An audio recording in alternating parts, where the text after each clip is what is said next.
इसलिए माताओं बहनों को भी खुश रखना। और जिस घर के पुरुष सदैव प्रसन्न रहते हैं, घर में पहुंचने पर उनकी चिंता कम हो जाती है। भोजन करने बैठते हैं तो उनको लगता है भगवान का प्रसाद खा रहा हूं।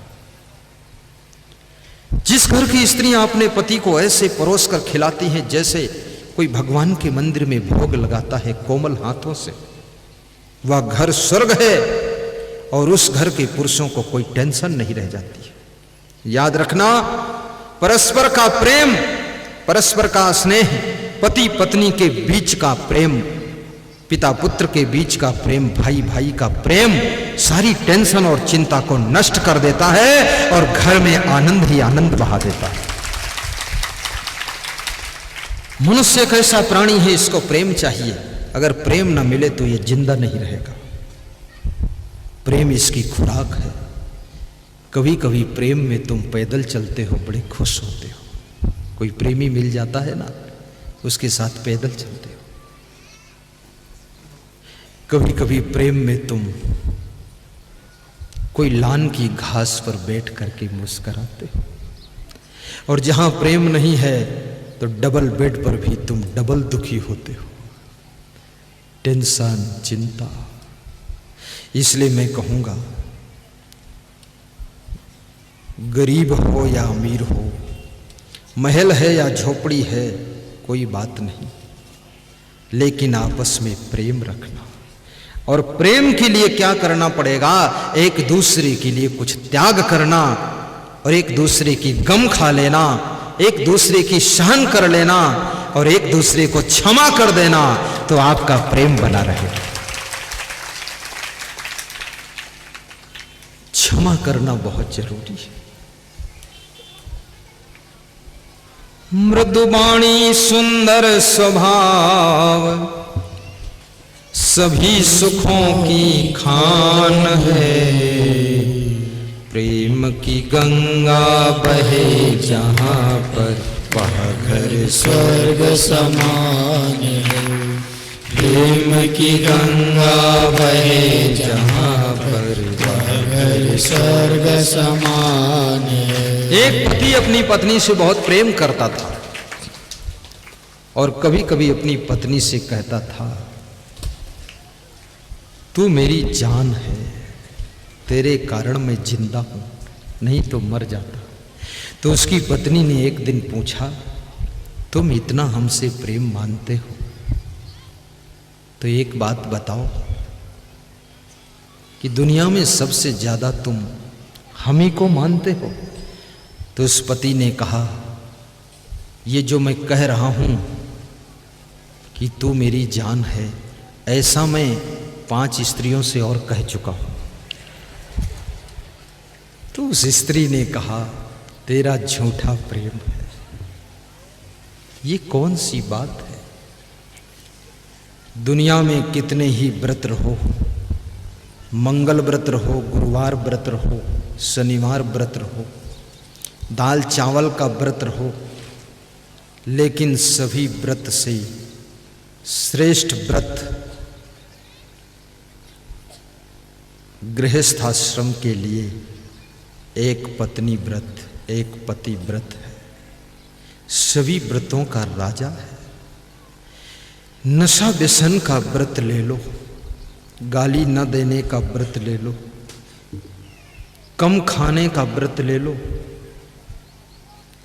अच्छे कर्म करने का व्रत ले लो, प्रेम करने का व्रत ले लो। ये दाल चावल ना खाने का व्रत कोई बहुत बड़ा व्रत नहीं। ये व्रत ले लो कि अपने से बड़े लोगों को जवाब नहीं दूंगा, रिप्लाई नहीं करूंगा, ये भी बहुत बड़ा व्रत है।